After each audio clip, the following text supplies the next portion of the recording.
Of course, thank you for still being a part of Rise and Shine this morning. We're beaming live from Uyo, the capital city of Akwa Ibom State, Nigeria. We talk Nigeria and the issues that are pertinent to moving this great nation forward and how Nigerians can, greatly fare in this country. But we know that in the last couple of weeks, it's been back and forth conversations with the Joe Ajero-led NLC, the TUC also, attempting over various months since October to go on strikes just as a way to rebuff against the president's move to remove subsidy in the country. But it's been every day that we hear of the warnings. 2 days later, we hear that the federal government has had a meeting with the NLC or the TUC, the NLC and the TUC, and then we hear, for instance, the last lap that we are on, the strike has been suspended for another 30 days to see if the federal government is going to renege on the agreements they just recently had. But one of the big questions we want to answer this morning is how widely covering is the activities of the NLC. We have joining us this morning on set Barrister Clifford Thomas, who himself is the chairman for the ISA, that is the Informal Sector Alliance. He's joining us this morning to speak on behalf of those in Nigeria who actually need people to speak up for them. Civil society organizations are doing great work. Good morning, Barrister, and thanks for joining us. Good morning, Uyama. It's nice being on set this morning after the rigors of the passage. I want to thank you for doing a great job. Thank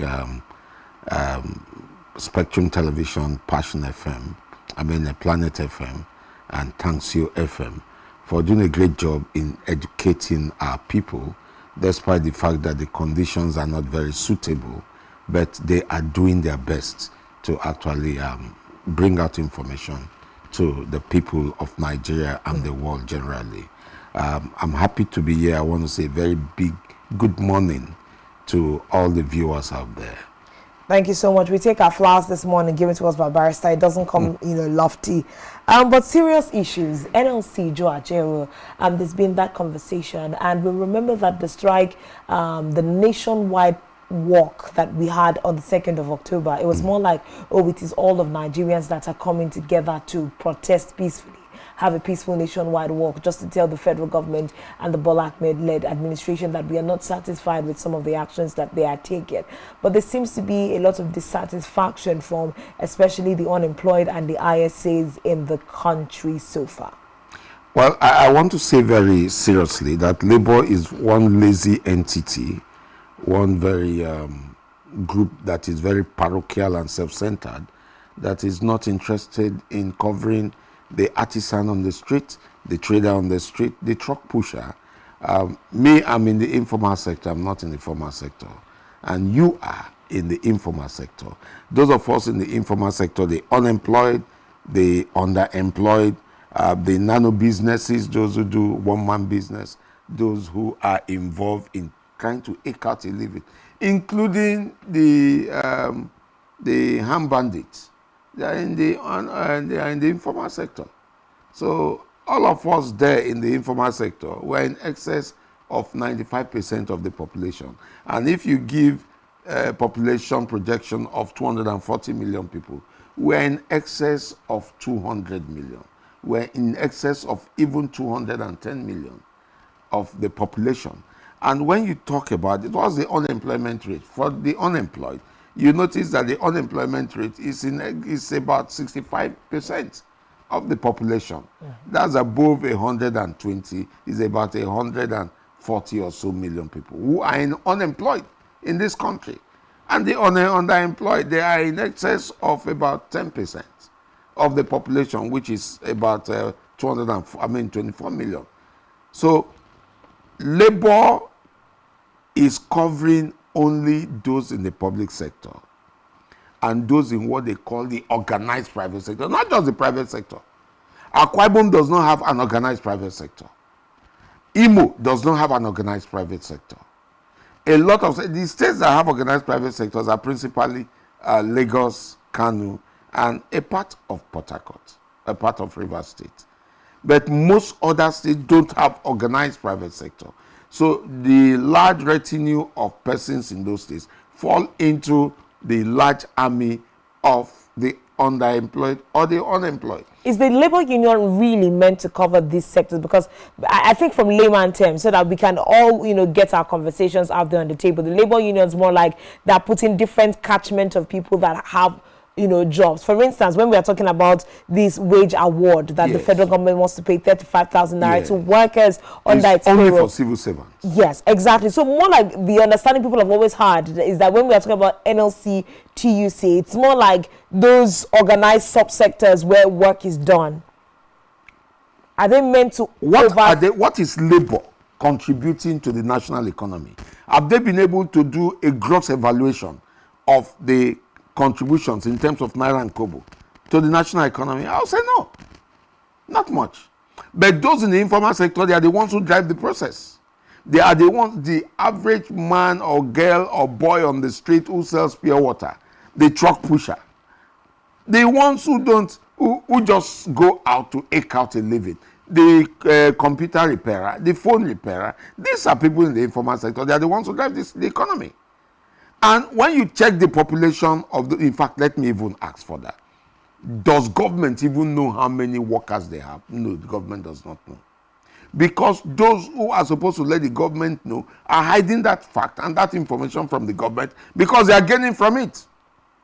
So, but those of us in the informal sector, we know ourselves. We may be very kinetic, socially kinetic, moving up and down, upwardly mobile. But I tell you, if in fact we are even laterally mobile at times, not just upwardly mobile, I tell you the truth. Those in the formal sector and those in the public sector, they are less than 5% of the population. What is 5% of the population? 12 million.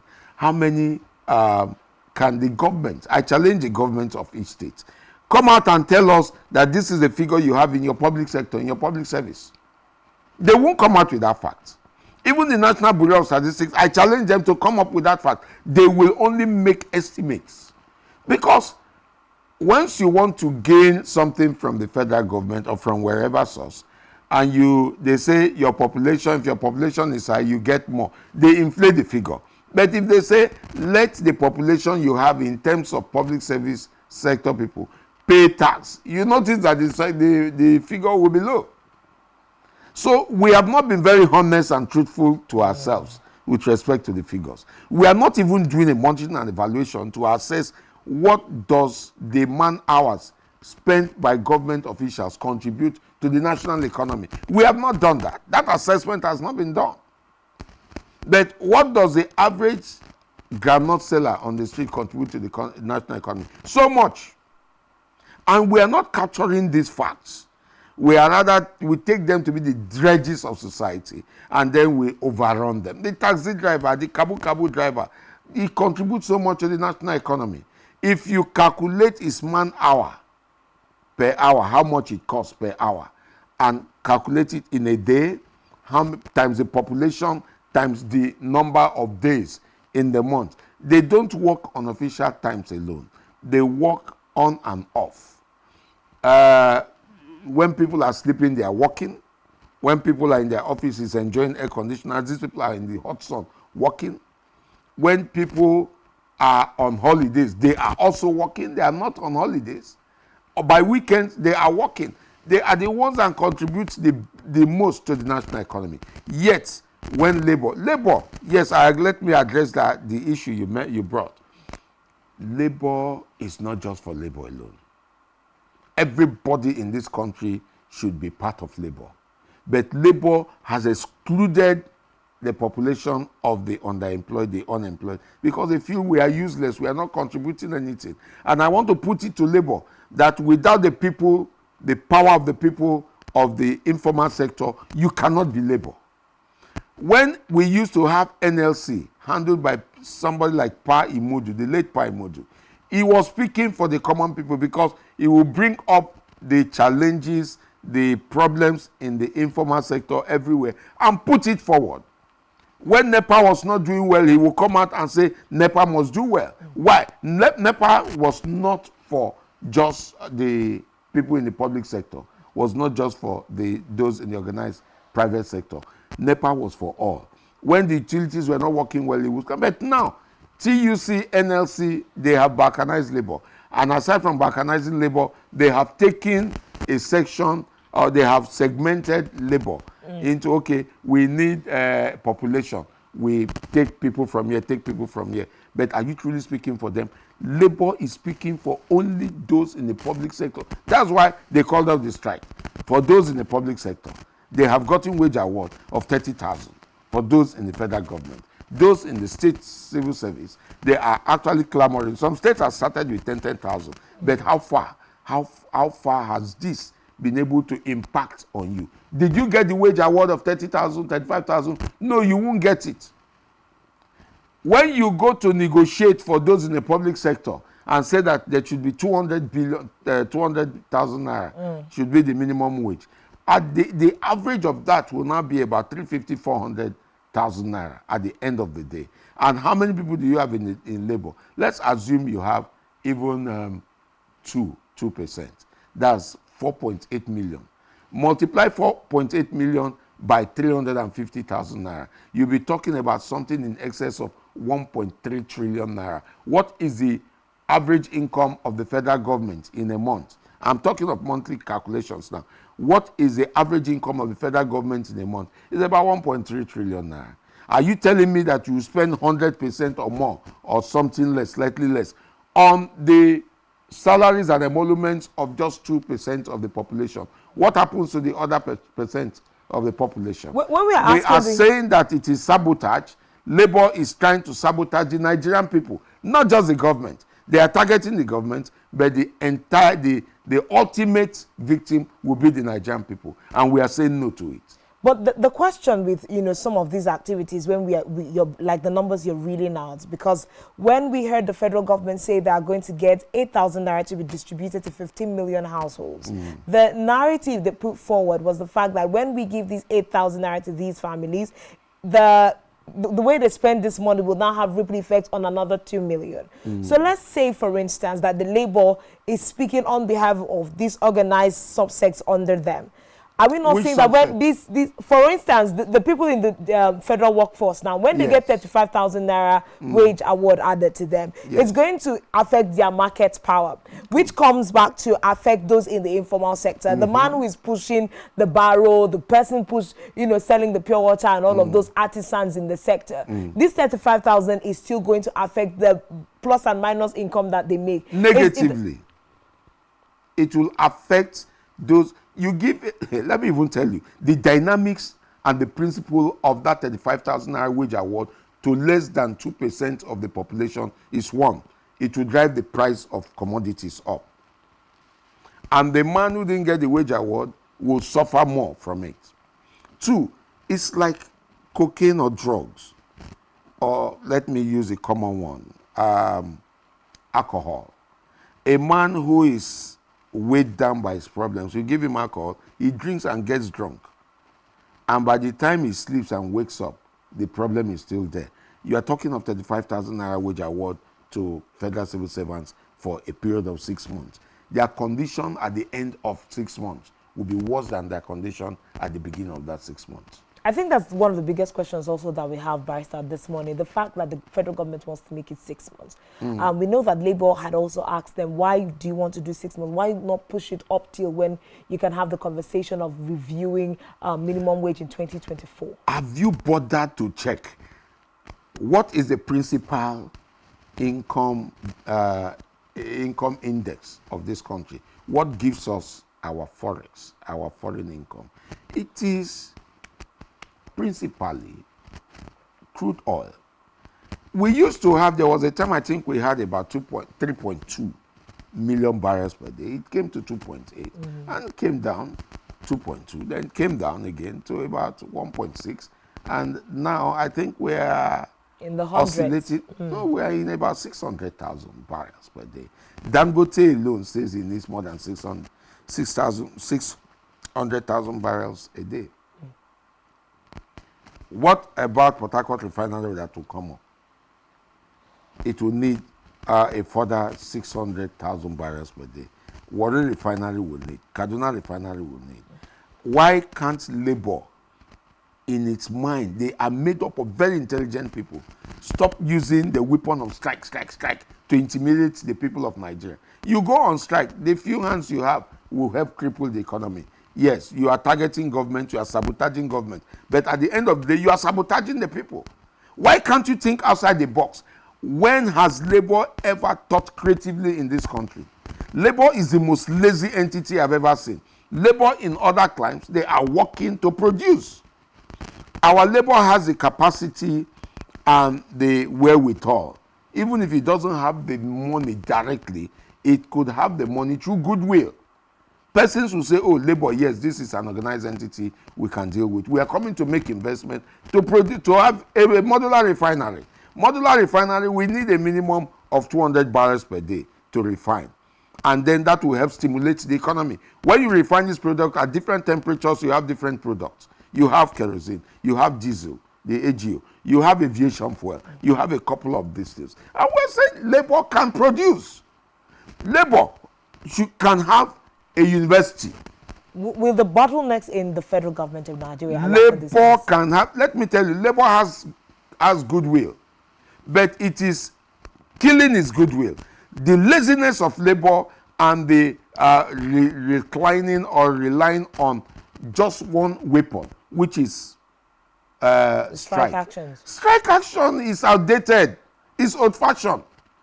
When you go on strike action, you are killing the economy. You are sabotaging the government. You are also emasculating the people socially, economically, politically. And can Labour continue like this and make this economy grow? We are saying no.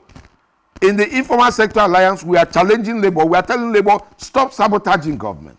When you sabotage the government, you go on strike. You are actually sabotaging the people. And we are saying no. That monopoly must be broken.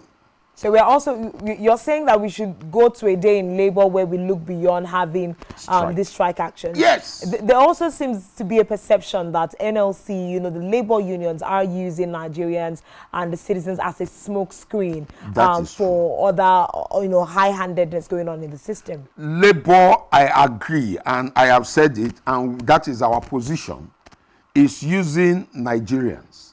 Who come, things are tough. The federal government remove subsidy. If the federal government removes subsidy, why can't you think on how the removal of subsidy, if at all there was subsidy? Because we also don't believe there was subsidy. There was oil subsidy. We believe there was a gang up against Nigerians by some businessmen who claimed, some of them politicians, some technocrats, who have held Nigeria in perpetual bondage over the years. And we want to urge the federal government to bring all these, don't pursue the oil chiefs alone. Because even among the oil chiefs, you have generals. You have big-time politicians. You have persons who keep their face straight like handsome gentlemen in the daytime. But at night, they sponsor all these nefarious activities. You must bring the oil subsidy thieves to books. If you start with one, the others will sit up. They will be able, look at what happened when the now Senate president, as a minister of the Niger Delta, came up to say that there's going to be forensic audit. You won't believe that a lot of companies and politicians and contractors who collected money and refused to complete their job or did substandard job or refused to even do their job, they went back on site because they were afraid. The fear that the forensic audit brought to bear on the contractors help Nigeria to have Nigerians to have some of the product, some of the projects that we would have had years ago. Okay.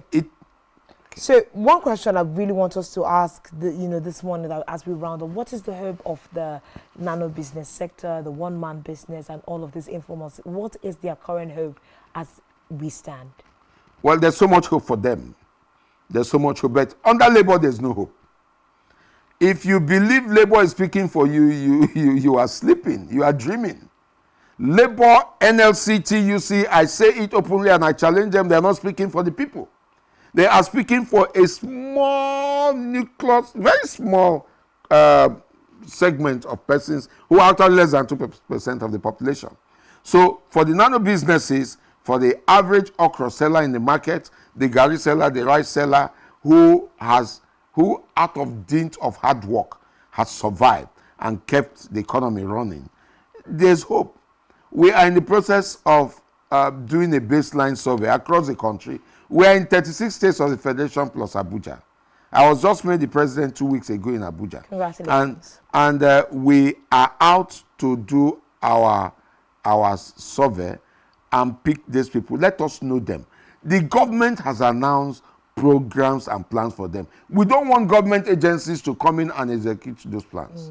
So one of such is 25,000 naira award to vulnerable pensioners. We're asking this morning, how are they going to be able to... Even the pensioners are now in the informal sector. So we are looking for them. We have segmented them into different groups, and we want to know who are they. Let's talk to them. What is their fears? What are their ambitions? What are their thoughts about how things should move? Nobody bothers to ask you some of these things. Do you see these steps by the ISA affecting the generation of the social register that the government is trying to work? I don't believe in that social register. We challenge it. How did they come by that social register? When they did the social register, did they consult people? Who, if they consulted, who did they consult? I have poor people around me. I have poor people in Kogi. I have poor people in Cross River. I have very poor people in Kano. In Yobe, we have very poor people. How did they come by that register? That register is a product of fraud. And we are challenging them. Publish the register. Let us go and know and identify those persons in the register. That register is a product of fraud. And we are challenging them. They should not do, the persons who did it and handed over to this government, they fraudulently did it. So this government should review it. Yeah, of course, this government has planned to review it. They've stood down that particular one. The government must review it and do a new one. And when you talk of 25,000 naira to the poorest of the poor. To pensioners now, vulnerable pensioners. Vulnerable, the only pensioners that are not vulnerable are the former governors. And I want to also call on the government to stop the pensions to the former governors, particularly the ones who are in the Senate.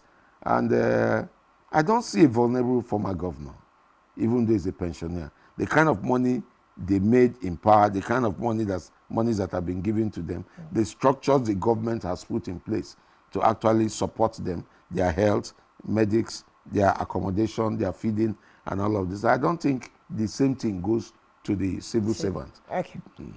Serious conversation. I'll just allow you to give us rounding off words this morning as we, have to draw the curtain.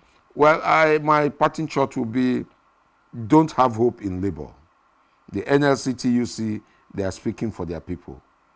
I want you to please start, when we come up with the forms, you meet our people on the way, they come to you in your houses, in your farms, in fishing ports, in the dry land of the arid desert of the north. We are going to take all those figures and we are going to, please cooperate with us. We may not have money to give you, but cooperate with us, because the ultimate result is to help you, your children, your grandchildren. The ISA is hoping to generate information and data that can be used to drive information and conversations that will actually help, the informal sector, the artisans, and everyone to have a share of the Commonwealth of Nigeria. Let some persons not be forgotten in the narrative of the pursuits by the labor unions. We've been conversing with Barrister Clifford Thomas this morning. He is the chairman, national chairman of the ISA. That is the words keep the Informal Sector Alliance. Thank you very much for coming on Rise and Shine this morning. Well, the pleasure is mine. I want to urge the viewers, please do your best to help. Join hands. Let's move this country forward.